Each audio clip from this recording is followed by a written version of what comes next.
What's going on, everybody? World famous YouTuber Eric Barassa here, and today I want to talk about the Descendents' new album, 9th and Walnut. And how is it that I can call myself world famous YouTuber? Well, because, ladies and gentlemen, as of today, we have reached 600 subscribers.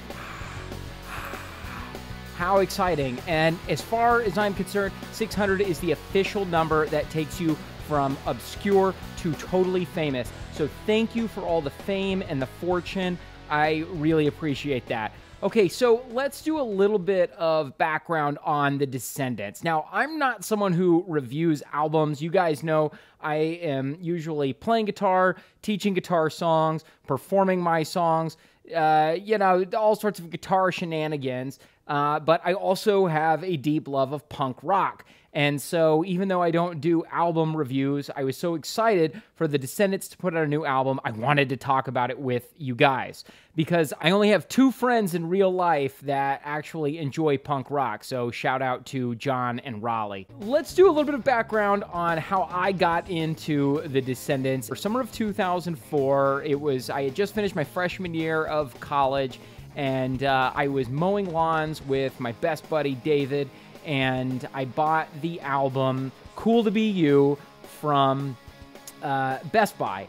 There were two things that attracted me to this album. I had never heard the Descendents, but I had heard of the Descendents because of Tom DeLonge having a feature in Guitar World magazine where he talked about some of his biggest influences, and one of those was the Descendents. So I went on a search, all these bands that he listed as being influences of Blink, like Fugazi and Jimmy Eat World and the Descendents, and I started listening to these bands, and the Descendents quickly became one of my favorites.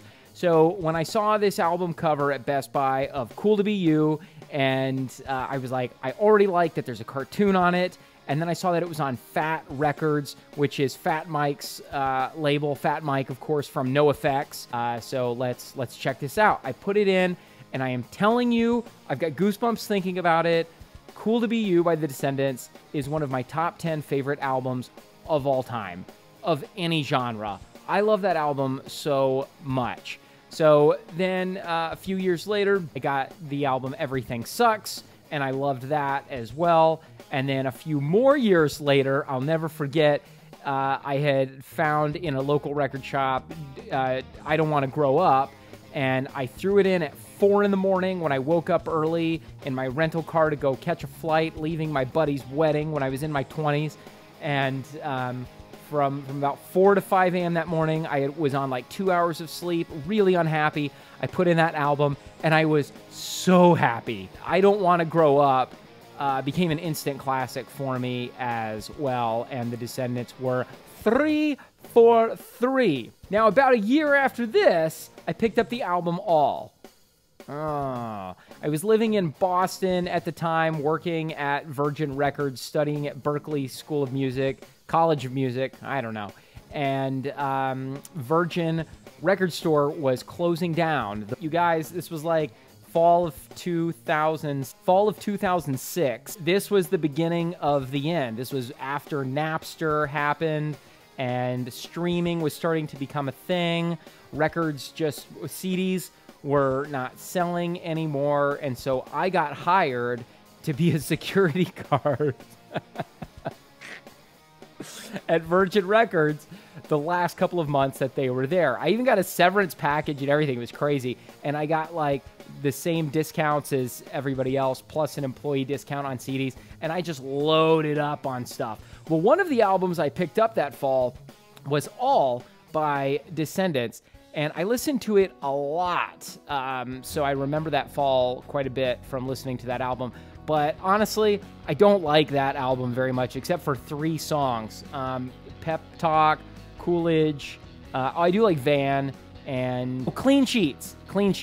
Coolidge, Clean Sheets, Pep Talk, and then maybe Van. Other than that, I don't listen to that album. It's eventually, like 10 years later, Hypercapnium Spazionate came out, and I was so excited because the last new release they had come out with was Cool to Be You, one of my favorite albums of all time. And I was like, oh my gosh, this is a band that just kind of kept getting better and better and better over the years.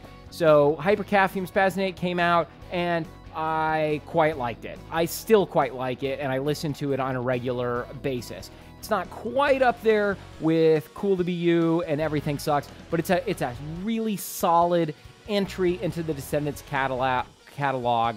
Around that same time is when I finally, you wouldn't believe it, but in like 2016 or so, I finally went back and listened to Milo Goes to College, their first album, and I quite like that album. I think it's very good. So really, you know, Milo is good. I Don't Want to Grow Up is even better, in my opinion. I may be alone in that. I don't know. Do you guys tell me what you think?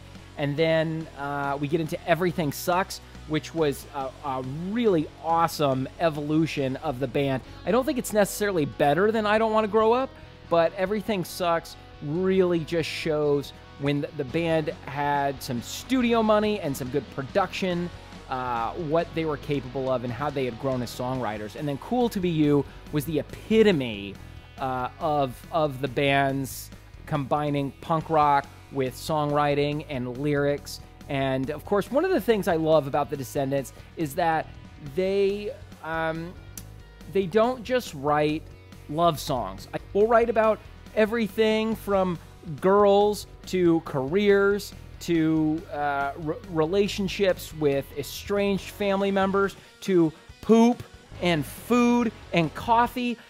They're very holistic in their approach. They write about everything, and I so connect with this band because of those things, and for those reasons, Descendents are a near perfect band. You've got cool guitar riffs, great melodies, you've got a great brand image, you've got cartoons, you've got songs that are lyrically diverse and about all aspects of life, and it's just fun. It's fun music. Sometimes it's emotional music.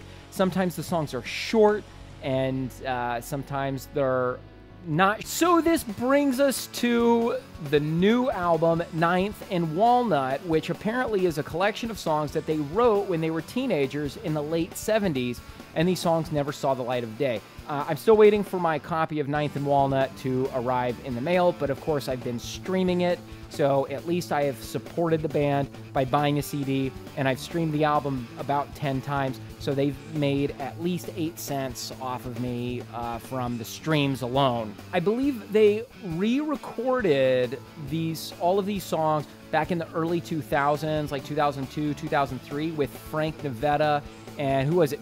Tony Lombardo, who originally played bass. I think they actually had those guys come in. I don't think it was Carl who played bass on this. Maybe. You guys tell me if I'm wrong. I don't have my liner notes yet.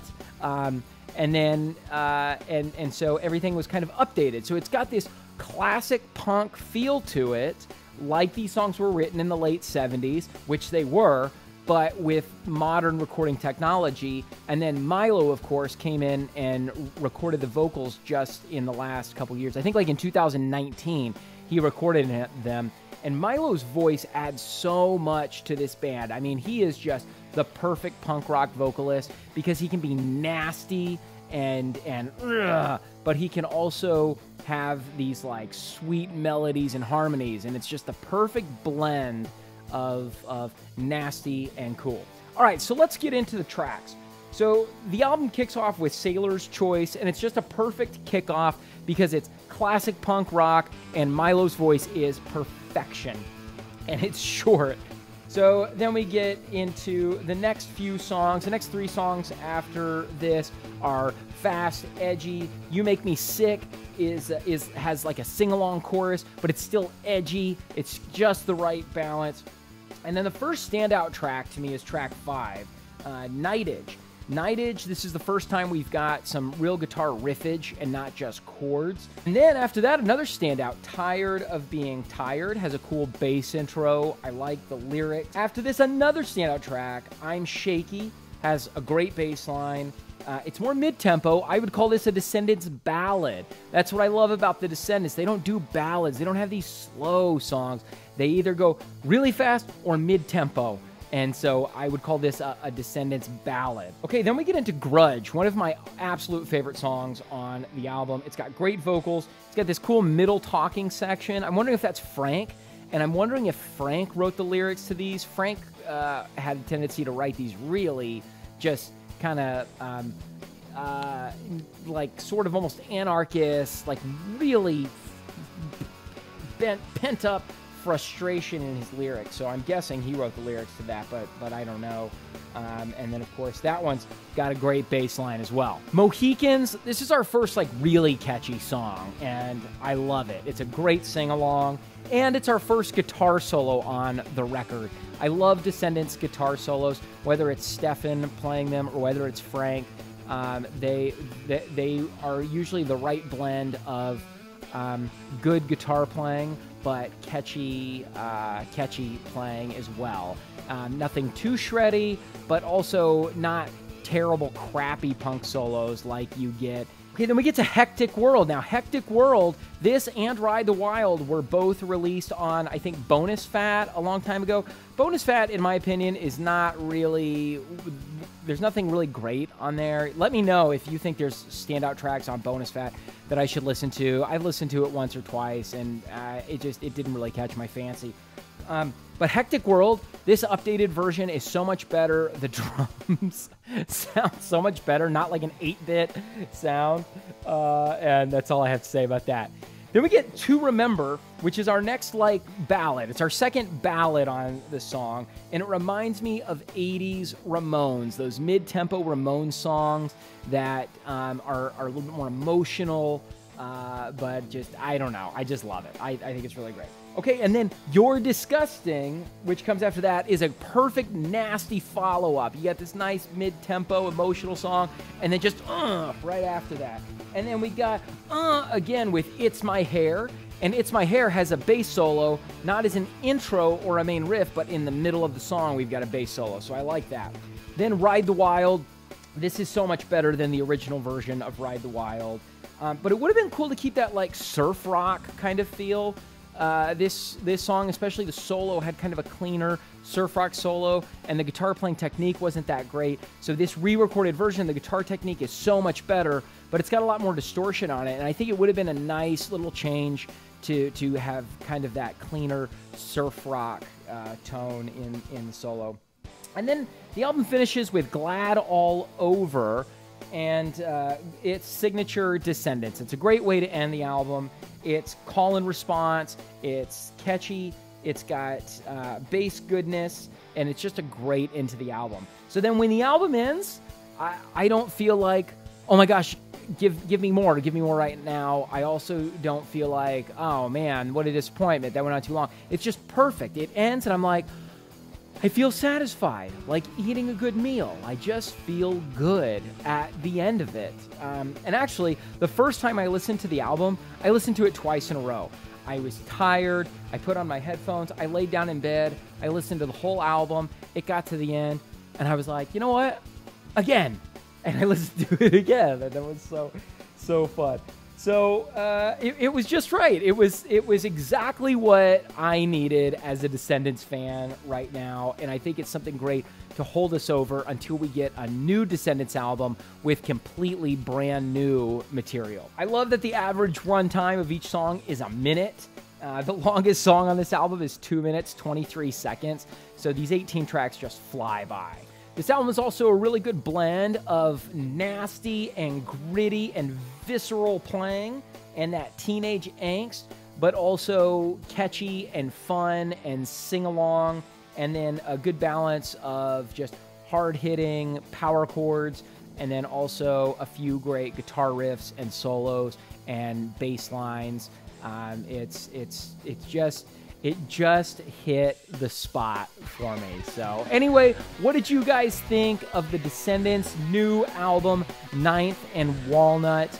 I am a fan of it. I'm really pleased with it. Let me know your thoughts in the comments below. Don't forget to like and subscribe. And let me know if you want me to teach any of the songs on guitar from this album. I don't know how much of an interest there is for that. I would have a lot of fun learning these songs on guitar and teaching them to you guys. So, hey, until next time. And as my great Aunt Chardonnay always says, hard and fast to make it last.